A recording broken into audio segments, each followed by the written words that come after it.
नमस्कार दोस्तों, आज की तारीख है 24 जून 2024 और हम आपके लिए लाए हैं हिमाचल प्रदेश के ताज़ा समाचार। लेकिन पहले एक सवाल, आप हिमाचल के किस खूबसूरत कोने से ये खबरें सुन रहे हैं? नीचे कमेंट करके जरूर बताएं।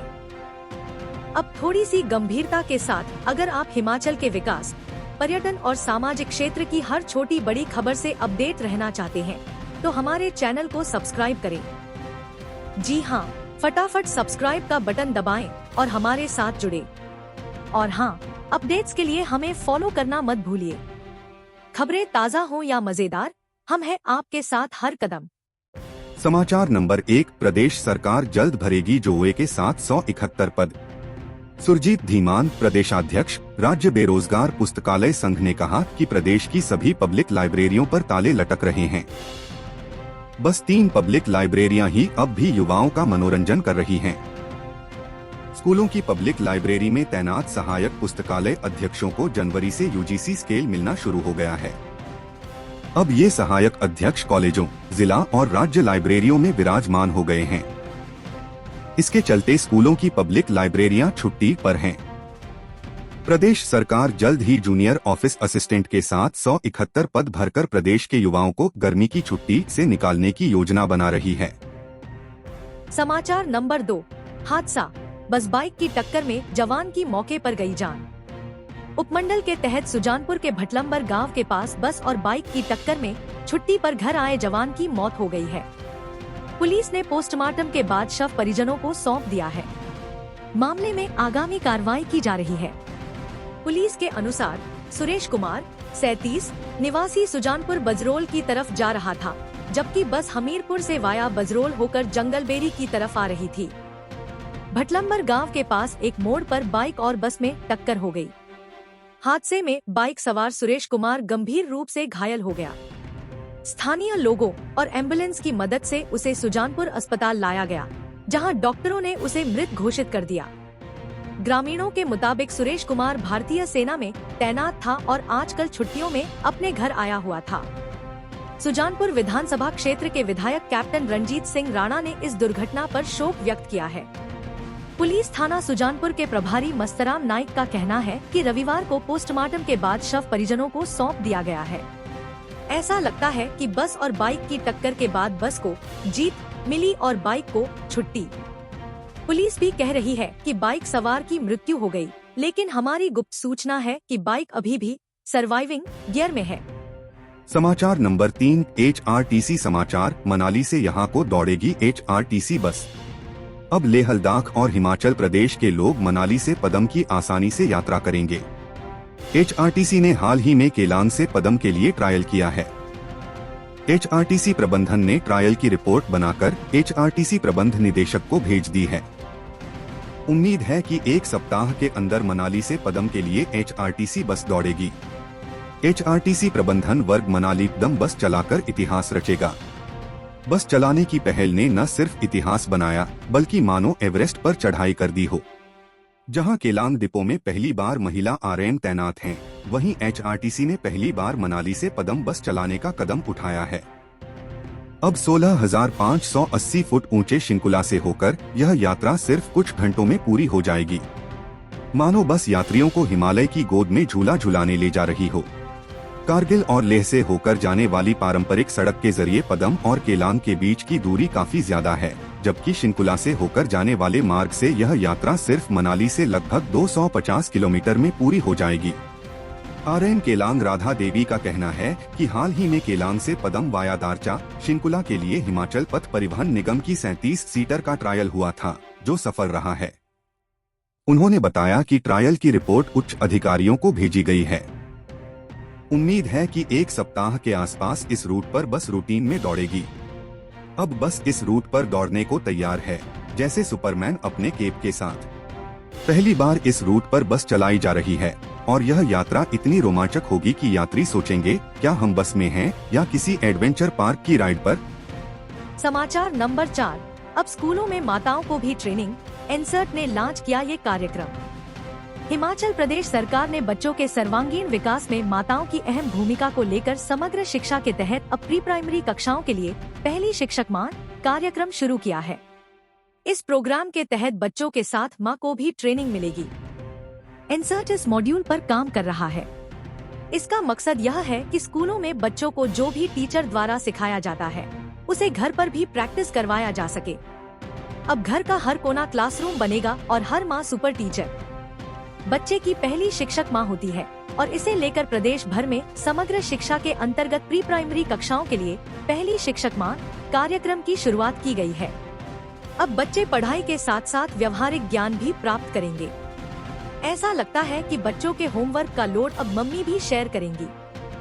इस कार्यक्रम में माताओं को बच्चों के साथ घर पर विकासात्मक, शारीरिक, बौद्धिक, सामाजिक, भावनात्मक, भाषा व सृजनात्मक गतिविधियां करवाने और स्वास्थ्य, सुरक्षा और पोषण संबंधी आवश्यकताओं के लिए जागरूक करने की ट्रेनिंग मिलेगी।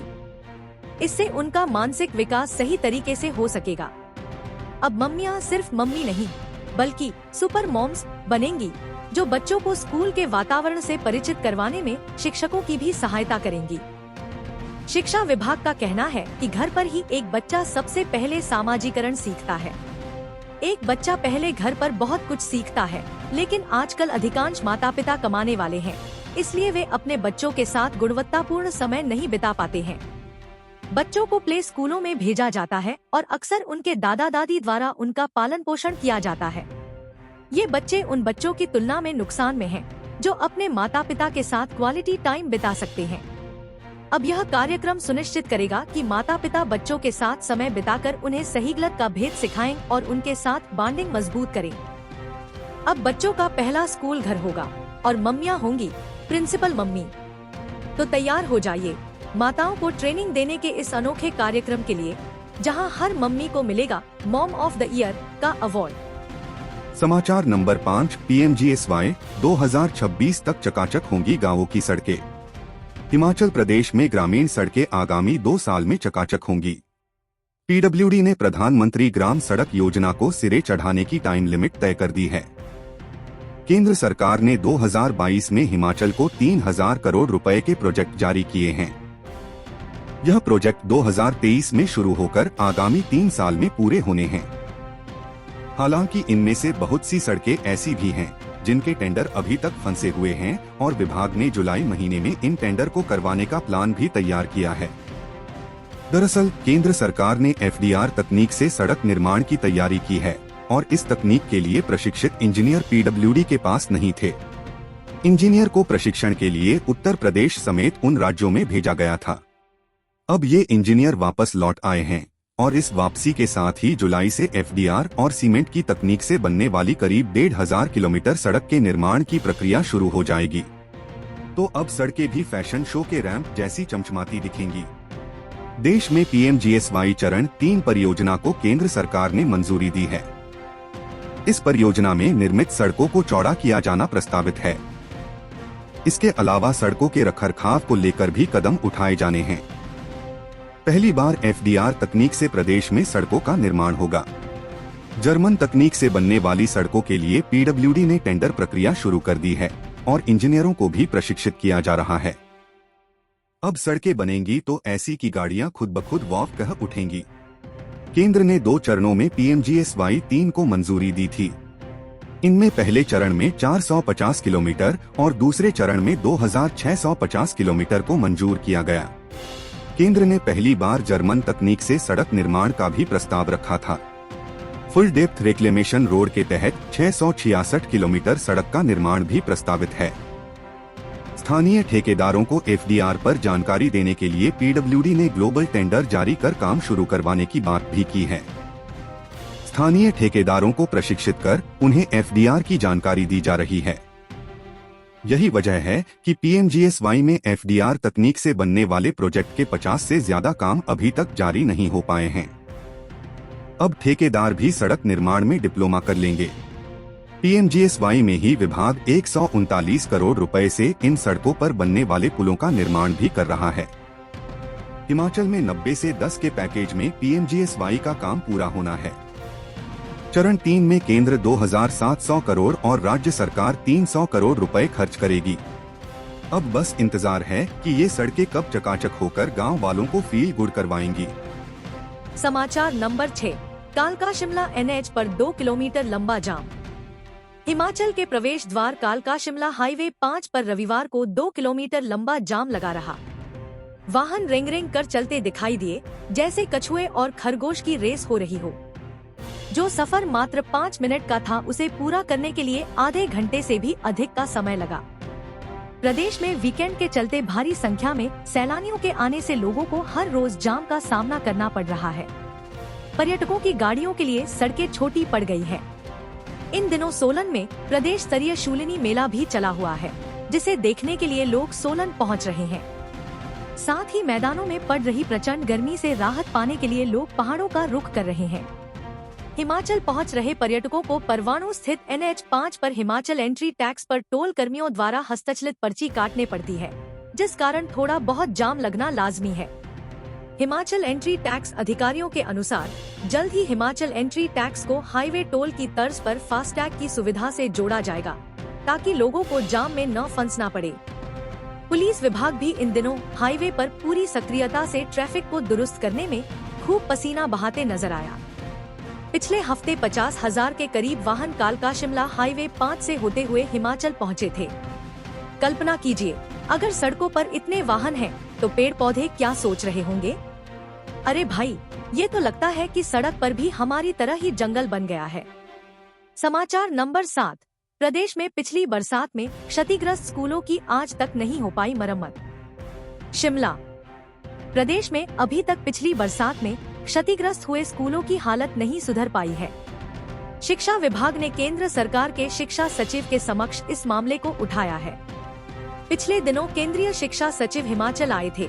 इस दौरान SSA के निदेशक राजेश शर्मा ने उनके समक्ष यह डिमांड उठाई है। उन्होंने प्रेजेंटेशन में बताया कि हिमाचल में पिछली बरसात से 144 स्कूलों में 11,40,57,997 रुपए का नुकसान आका गया था। बारिश से सबसे ज्यादा सोलन, कुल्लू और शिमला जिला के स्कूलों को नुकसान हुआ था। इसमें कुल्लू में 22, शिमला जिला में 32 और सोलन जिले के 34 स्कूलों को नुकसान पहुंचा। शिक्षा विभाग ने सरकार को 11,40,57,997 का नुकसान की रिपोर्ट भेजी थी। अभी तक मरम्मत नहीं हो पाई है। लगता है कि स्कूलों ने भी ठान लिया है कि वे नेचर की आर्ट गैलरी बने रहेंगे। अब बच्चों को बारिश की मार झेलनी पड़ेगी, ताकि वे खुद को नेचर के करीब महसूस कर सके। वैसे बच्चों के लिए एक नया पाठ्यक्रम भी शुरू किया जा सकता है। बारिश में छाता कैसे पकड़े और गड्ढों में छलांग कैसे लगाएं। समाचार नंबर 7। राजस्व घाटा अनुदान न बढ़ाए तो राह मुश्किल। हिमाचल में फाइनेंस कमीशन का दौरा महज एक रिवायत नहीं है। यदि हिमाचल सरकार अपनी वित्तीय जरूरतें फाइनेंस कमीशन के सामने सही तरीके से दिखा गई, तो 2026 के बाद अगले 5 साल आराम से निकल सकते हैं। अगर नहीं, तो अगले 5 साल मुश्किल हो जाएंगे। सबसे बड़ी वजह अभी ओल्ड पेंशन देने का फैसला दिख रहा है। इससे पहले 15वें वित्त आयोग ने हिमाचल सरकार को अपनी प्रतिबद्ध देनदारी कम करने को कहा था, लेकिन वेतन आयोग अदायगी और कुछ चुनावी फैसलों के कारण कर्मचारियों की सैलरी पर खर्च होने वाला पैसा 26% से बढ़कर 30% तक पहुंच गया है। और फिर राज्य सरकार ने ओल्ड पेंशन देने का भी निर्णय कर लिया। अब 16वें वित्त आयोग की अवधि में पेंशन देनदारी भी बढ़ेगी। फाइनेंस कमीशन के अध्यक्ष अरविंद पनगढ़िपा के सामने सरकार को इस फैसले की जरूरत को प्रदर्शित करना होगा। NPS के अटके पड़े पैसे का रोना भी नहीं रोया जा सकता। वैसे रोने से फायदा भी क्या है। हमारे फाइनेंस कमीशन के अध्यक्ष रोने वाले को टिश्यू भी नहीं देंगे। 15वें वित्त आयोग ने कुल 81,977 करोड़ 5 साल के लिए हिमाचल को दिए थे। इसमें से 37,200 करोड़ रेवेन्यू डिफिसिट ग्रांट के तौर पर थे। फाइनेंस कमीशन ने इस 5 साल की अवधि के लिए राजस्व घाटा अनुदान को साल दर साल कम कर दिया था। यदि औसत राशि देखें तो हर महीने 620 करोड़ ही RDG के तौर पर मिल रहे हैं। राज्य सरकार कर्मचारियों को जो सैलरी देती है, उसमें एक बड़ा हिस्सा इसी ग्रांट का है। अगर इस साल के राज्य सरकार के बजट की बात करें तो राजस्व घाटा अनुदान 4,514 करोड़ रुपए है, जबकि वित्तीय घाटा 10,784 करोड़ हो गया है। अगले वित्त वर्ष में राजस्व घाटा 7,127 करोड़ का होगा, लेकिन इससे अगले साल यानी 2026 से 27 के वर्ष में राज्य सरकार को राजस्व घाटा अनुदान के तौर पर ही 7,000 करोड़ से ज्यादा वार्षिक तौर पर चाहिए। राज्य सरकार की ओर से अब तक राजस्व बढ़ाने के लिए उठाए गए कदमों का ज्यादा अच्छा रिजल्ट नहीं मिला है। लगता है सरकार ने राजस्व बढ़ाने के लिए जो बीज बोए थे वे शायद वित्तीय फलों की बजाय आर्थिक कांटे उगा रहे हैं। अब उम्मीद तो बस फाइनेंस कमीशन के जादूगरों से ही है कि वे कोई चमत्कार दिखाएं और हिमाचल की वित्तीय नैया पार लगाएं। समाचार नंबर 8, वीरभद्र की सोच को आगे बढ़ाएगी कांग्रेस। मुख्यमंत्री सुखविंदर सिंह सुक्खू ने घोषणा की है कि आधुनिक हिमाचल के विकास में वीरभद्र सिंह का बड़ा योगदान है। उनकी विकास की सोच और कार्यों को आगे बढ़ाना कांग्रेस का मुख्य ध्येय है। सुक्खू ने कहा, वीरभद्र सिंह के विकास के नक्शे को लेकर हम ऐसे दौड़ेंगे कि रास्ते में रुकने का समय ही नहीं मिलेगा।